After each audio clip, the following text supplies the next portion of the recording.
কিন্তু কাউন্সিলিং এর খুব দরকার।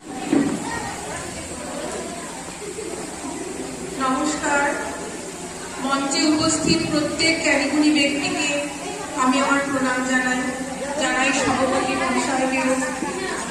আমি বিশেষ কিছু বলবো না, এখানে প্রত্যেকেই এক একটা করে বক্তব্য তুলে ধরলেন এবং প্রত্যেকটা বক্তব্যই হচ্ছে খুব গুরুত্বপূর্ণ।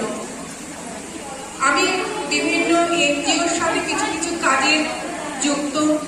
প্রত্যেকটা ক্ষেত্রে কাজ করতে গিয়ে দেখি সহজে যে সেই কাজটা হয়ে যায় তা কিন্তু না, প্রত্যেক জায়গায় একটা করে বাধা পাই।